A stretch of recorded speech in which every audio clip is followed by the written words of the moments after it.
I started out in American history many years ago, and then took some time off from school, and then discovered landscape architecture, as most people do, rather late in life. And I went to SUNY Syracuse and studied with George Curry, who was a major influence early on in my life. Early on, I was a painter and an artist. So George encouraged me to put together my interest in art, my interest in history, and my interest in landscape architecture. And when I was in graduate school, I spent a fair amount of time in the Library of Congress going through the Olmsted papers when they were still open to people, looking for information about that and writing about that. And then when I was done with school, I did a little bit of practice and then ended up teaching at Kansas State. And when I was at Kansas State, I got very interested in small towns and the prairie and landscape preservation. A year later, I decided to take some time off from Kansas State, and without going through too many details, was supposed to work for Habs Hayer in what eventually became known as Howes.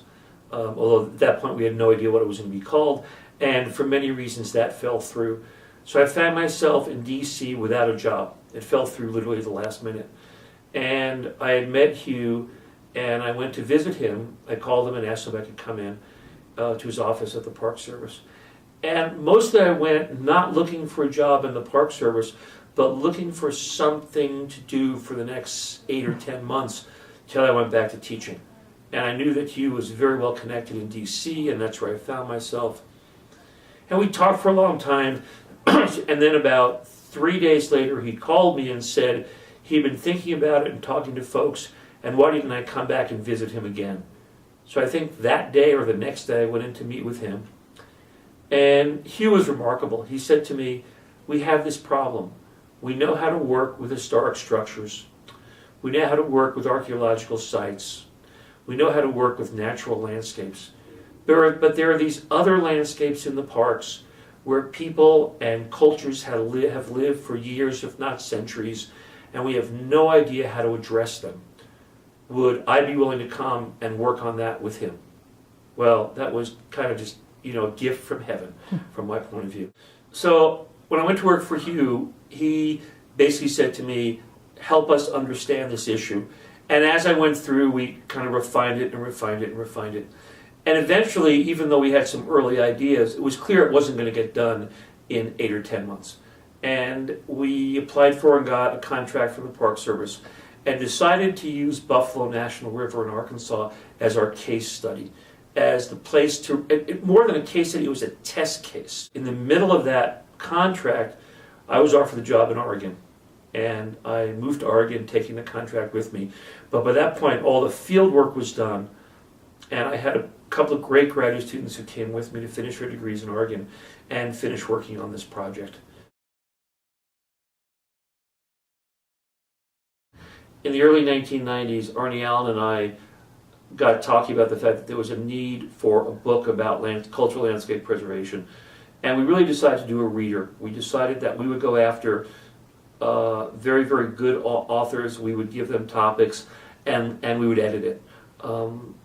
That got delayed largely because of my other work commitments at the university. But by 2000, that came out, and it was Preserving Cultural Landscapes in America from Johns Hopkins Press, and Arnie Allen and I co-edited that. We won three national awards for that book, and more importantly, there were people who felt it really spoke to them, and it really spoke to the kinds of things that they were interested in. Subsequently, about 3 years ago, maybe 2 years ago, there was one of the meetings at Goucher College was on landscape preservation. I gave the keynote, and Richard Longstreth from George Washington was asked to edit a book coming out of that conference. Richard and I, by the way, had taught together at Kansas State, so I've known him for, again, many, many years. And that was a book, kind of the next phase of thinking about landscape preservation. And it was in that book that I wrote what I saw as a very, very personal piece. Because I think so often the stuff we all write is very technical and removed, and it's very codified. And I wanted to write a very personal piece about how I got involved in landscapes, what landscape meant to me, and what I thought the challenges were now going into the future. One of those challenges was to deal with issues of sustainability and the larger environmental movement. And recently I did an article for APT this past fall of '09, on issues around climate change and landscape preservation. To me, without a doubt, this is the single biggest issue we're going to face in landscape time.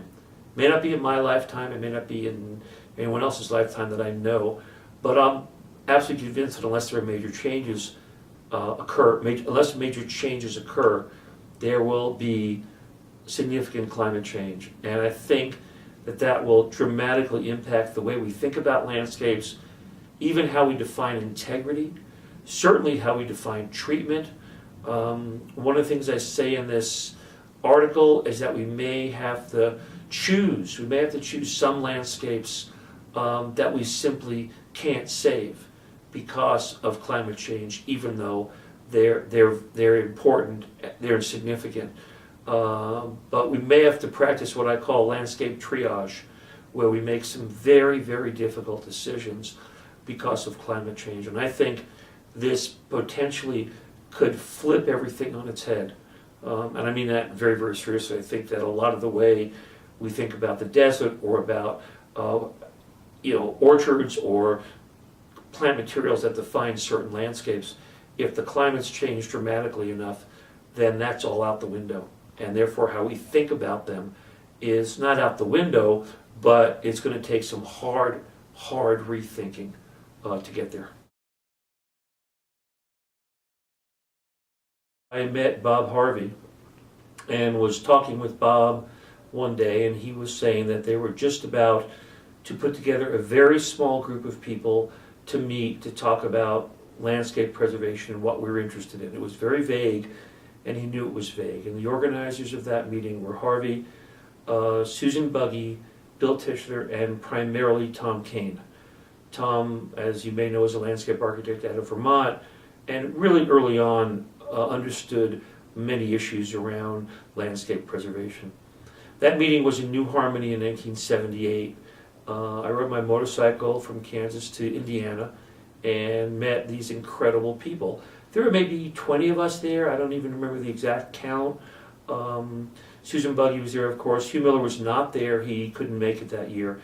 And we mostly spent the time sitting in a circle talking about what we were interested in and what mattered to us. For me, it was an eye-opener that there are other people out there who were asking the same kind of questions that I was and who I could really learn from. At the end of that meeting, we decided to meet again the following year and to form an organization. And we decided at the very end, we went round and round. Somewhere I have a notebook with the 15 different names we had, and we ended up thinking that it was really an alliance of people interested in landscape preservation, and hence the name. Bill Tischler offered to host it at the Clearing in Door County, which is where we met in 1979, and where I met Hugh Miller and Arnie Allen. And again, it was a remarkably invigorating meeting because here were people who were working on issues that were of critical interest to me, who were working, and critical interest to them, obviously, and people who I could talk to about it and who didn't say to me, "Why are you even interested in this?" which is what I mostly got from other people. I've always found, although in recent years it's been harder for me to get to Alliance meetings, I've always found that the Alliance is a place that really invigorates me, largely because of old friends who I meet and find out what they're doing, and new colleagues who I meet and find out what they're doing. And I love the size of it and the scale and the fact that we always go out and really look at landscapes, really investigate them and talk about them. And it mixes both a very theoretical and practical side to all of this work. I think for me, it only reinforces my very, very basic love of landscapes. I recently wrote a piece that is in a book about the first landscape I ever knew in New York State as a child. And I realized that a lot of that was reflected in my involvement in the Alliance. That the Alliance was a place where people, you know, everyone from senior people to graduate students and undergraduates even, would come to talk about their work, learn from each other, and really share. And so often conferences and meetings are 300, 500, 2,000 people. And it's impossible to really spend time. You spend all your time in a hotel room, you never see daylight. And I think for a group like the Alliance, really having a sense of being in the landscape is critical. And that started with New Harmony. We did field trips in New Harmony, we did field trips at the clearing, and it became a pattern that we're not only just talking about landscapes, we're in them, we're looking at them, we're trying to understand them. So for me, it's still very vital and very, very important.